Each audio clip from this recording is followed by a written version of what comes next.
আপনাকে জান্নাত দিবেন, এটা 100%। কারণ মৃত্যুর পরে এই যে আমার নামাজ, রোজা, হজ, যাকাত, এটা ওটা দুনিয়ার কিছু আছে, এগুলোর হিসাব হবে। হবে কি হবে না? হিসাব হবে কি হবে না?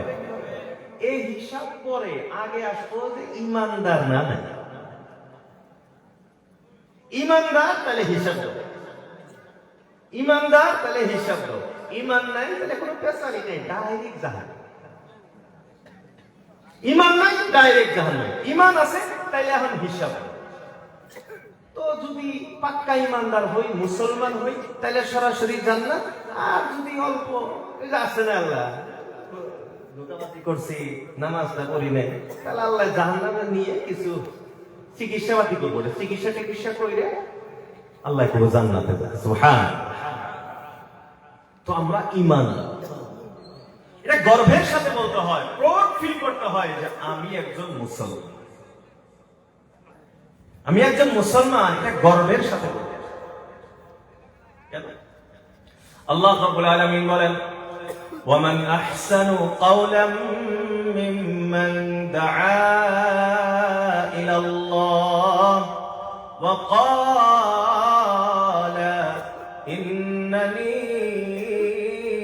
من المسلمين। الله رب العالمين জানিয়ে দিলেন, ومن أحسن قولا, ওই মানুষের চেয়ে ভালো কথা আর কার হইতে পারে? ওই মানুষের চেয়ে ভালো বাক্য আর কার হইতে পারে? মিম্মান দাআ ইলাল্লাহ, যে মানুষকে আল্লাহর দিকে আহ্বান করে। আল্লাহ রাব্বুল আলামিন বলেন, যে মানুষকে আল্লাহর দিকে ডাকে, যে মানুষকে আল্লাহ রাব্বুল আলামিনের দিকে আহ্বান করে। তাবলীগী জামাতের ভাইরা কি করে? তাবলীগী ভাইরা তো এটাই বলে, ভাই আসো আল্লাহর রাস্তায় আসো, এটাই তো বলে। উলামায়ে কেরাম কি বলে? বলে কোরআন শিখো, আল্লাহর দিকে আসো। আল্লাহ রাব্বুল আলামিন বলেন, যারা মানুষকে আল্লাহর দিকে ডাকে, মানুষকে কোরআনের দিকে ডাকে, আল্লাহর দিকে যারা আহ্বান করে, এদের চেয়ে ভালো কথা আর পৃথিবীতে কোনো জায়গাতে না। বন্ধুরা, এই পৃথিবীতে একজন মানুষ আছে যারা দৈনন্দিন 5 বার করে মানুষকে আল্লাহর দিকে ডাকে, আছে না নাই? তাদেরকে কি বলা হয়? আমরা সবাই জানি মুয়াজ্জিন। মুয়াজ্জিন মানে কি? যারা এলান করে। কিসের এলান করে? বলে হাইয়া আলাস সালাহ, নামাজের দিকে আসো। হাইয়া আলাল ফালাহ, না কামিয়াবির দিকে আসো, কল্যাণের দিকে আসো, নামাজে আসো। নামাজ পড়লেই তুমি দুনিয়াতেও কামিয়াব, আখিরাতেও কামিয়াব। মুয়াজ্জিন প্রত্যেকদিন 5 বার করে মানুষকে আল্লাহ রাব্বুল আলামিনের দিকে ডাকে। আল্লাহর দিকে ডাকার কারণে মুয়াজ্জিনের কেমন ফজিলত! আল্লাহ রাসূল, আল্লাহর হাবিব সাল্লাল্লাহু তাআলা আলাইহি ওয়াসাল্লাম ইরশাদ করেন, ময়দানে মাহশর, হাসরের মাঠ বড় কঠিন একটা জায়গা। বলেন ঠিক কিনা? বন্ধুরা আমার, কেমন কঠিন জায়গা! নবী রাসূল রাত পর্যন্ত ওই দিন ভয়ঙ্কর অবস্থায় থাকবে। এই যে আমরা ঘটনাগুলি শুনি, ইয়া নাফসি ইয়া নাফসি, আল্লাহ আমি কেমনে বাঁচবো, আমি কেমনে বাঁচবো। ওই দিন আমার আপনার নবী হযরত মুহাম্মদুর রাসূলুল্লাহ সাল্লাল্লাহু তাআলা আলাইহি ওয়াসাল্লামকে বাদ দিয়া যত নবী রাসূল, আদম থেকে নিয়ে ঈসা আলাইহিস সালাতু ওয়াস সালাম পর্যন্ত যত নবী রাসূল পৃথিবীতে এসেছিলেন, সবার মুখেও একই বাক্য থাকবে, ইয়া নাফসি ইয়া রাব্বি নাফসি, ও আমার রব আমি কেমনে বাঁচি আর আমি কেমনে বাঁচবো সেটা আমি জানি না। লম্বা ঘটনা, বুখারী, মুসলিম ইত্যাদি সমস্ত হাদিসের কিতাবের ভিতরে আসছে।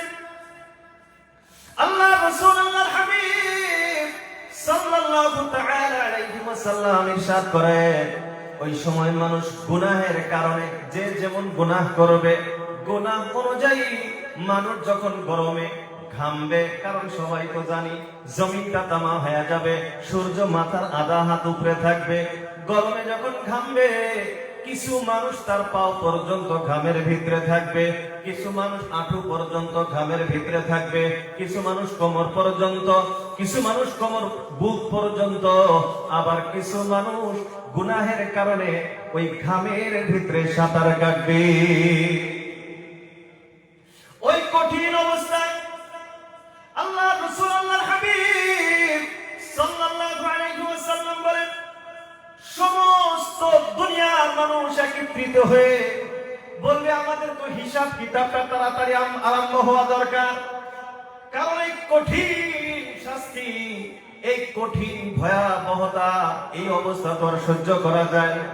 আগে হিসাব হোক, পরে জান্নাত হোক, জাহান্নাম হোক, কি আছে সেটা পরে দেখা যাবে, এখন তো আগে পাইছে না। বন্ধুরা আমার, অনেক মানুষের একটা বড় দল বলে একত্রিত হইয়া আদম আলা নবিয়িনা আলাইহিস সালাতু ওয়াস সালামের কাছে যাবে। আদম আলাইহিস সালাতু ওয়াস সালামকে ডাক দিয়ে বলবেন, ও আদম, আপনি তো হলেন আবুল বাশার, সমস্ত মানুষের আপনি পিতা, আপনি তো আদি পিতা। খালাকাকাল্লাহু বিয়াদিহি, আল্লাহ তো নিজ হাতে আপনাকে সৃষ্টি করেছেন। ওয়া নাফাখা ফীকা রূহা, আর আল্লাহ নিজে আপনার ভিতরে আত্মাটাকে ফুঁক দিয়েছিলেন। আল্লাহ তো আপনাকে এত প্রেম করে, ভালোবেসে, মহব্বত করে বানিয়েছেন। আর দেখতেছেন আমরা কত কঠিন অবস্থায় আছি, বড় মুসিবতের ভিতরে আমরা আছি। আপনি কি আমাদের জন্য আপনার রবের কাছে অল্প সুপারিশ করবে?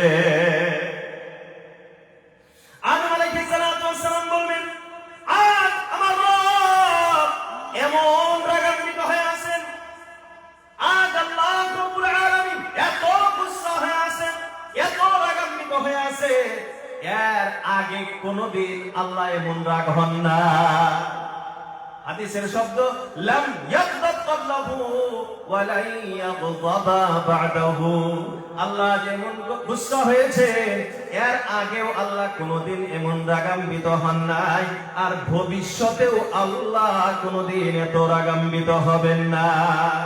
এই জন্য আমি আদমের দ্বারায় আজ আল্লাহ রব্বুল আলামিনের সম্মুখে সিফারিশের কথা বলবো, এটা আমার পক্ষে সম্ভব না। এটা বলার পর বলবে, ইয়া রব্বি নাফসি, ইয়া রব্বি নাফসি, ও আল্লাহ আমি কেমনে বাঁচবো, আজ আমার কি উপায় হবে, সেটাই নিয়েই তো আমি বড় চিন্তিত। আদম আলাইহিস সালাতু ওয়াস সালাম বলবেন, তোমরা এক কাজ করো, নূহ আলাইহিস সালাতু ওয়াস সালামের কাছে যাও।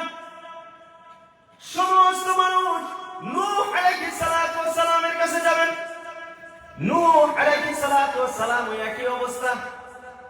নূহ আলাইহিস সালাতু ওয়াস সালাম বলবে, আজ আল্লাহ এমন গুসা হয়ে আছে, এর আগেও কোনদিন এমন গুসা হন নাই, আর ভবিষ্যতেও এমন গুসা হবেন না। আমি তো নিজেই অপরাধ করে আছি, আজ আমি আল্লাহ রব্বুল আলামিনের কাছে সুপারিশ করব, এই ক্ষমতা আমার নাই।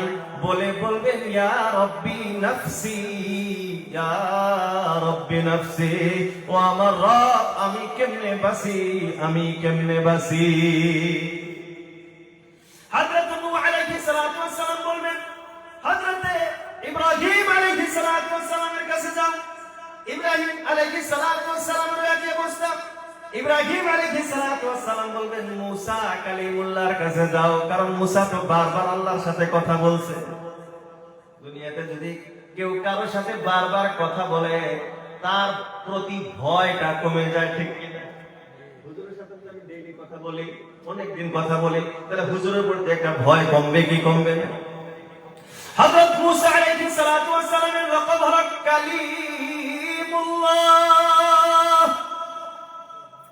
হযরত মুসা আলাইহিস সালাতু ওয়াস সালাম যখন ইচ্ছা করত, যখন তখন আল্লাহর সাথে কথোপকথন করতেন, আল্লাহর সাথে কথা বলতেন।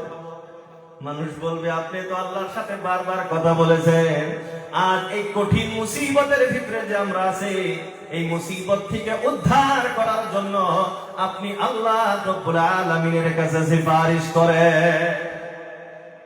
মুসা আলাইহিস সালাম একই জবাব দিবেন, না আজ আমার পক্ষে সম্ভব না। আজ আমি নিজে চিন্তিত, আমি কেমনে বাঁচবো, আমি কেমনে পার পাই, এটা আমি নিজে চিন্তিত।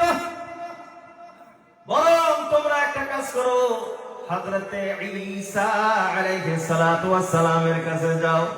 ঈসা আলাইহিস সালাতু ওয়াস সালামের কাছে আসবে। ঈসা আলাইহিস সালাতু ওয়াস সালামের কি অবস্থা, তিনিও বলবেন, ইয়া রব্বি নাফসি নাফসি, আমি কেমনে বাঁচি, আমার পক্ষে সুপারিশ করা সম্ভব নয়। তোমরা এক কাজ করো, আখিরি নবী হযরত মুহাম্মদুর রাসূলুল্লাহ সাল্লাল্লাহু আলাইহি ওয়াসাল্লামের কাছে চলে যাও। সমস্ত মানুষ আসবে, হযরত রাসূলুল্লাহ সাল্লাল্লাহু তাআলা আলাইহি ওয়াসাল্লামের কাছে এসে বলবেন, ইয়া রাসূলুল্লাহ, আপনি তো সমস্ত নবী রাসূলদের সরদার। ও রাসূল, দেখেন আমরা কত বড় মুসিবতের ভিতরে আছি, আপনি আজ আমাদেরকে মুসিবত থেকে উদ্ধার করার জন্য আপনি আপনার রবের কাছে সুপারিশ করেন।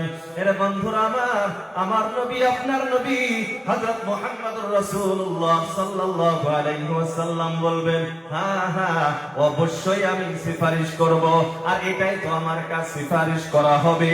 এই সুপারিশকে বলা হয় বড় সুপারিশ, আশ-শাফাআতুল কুবরা।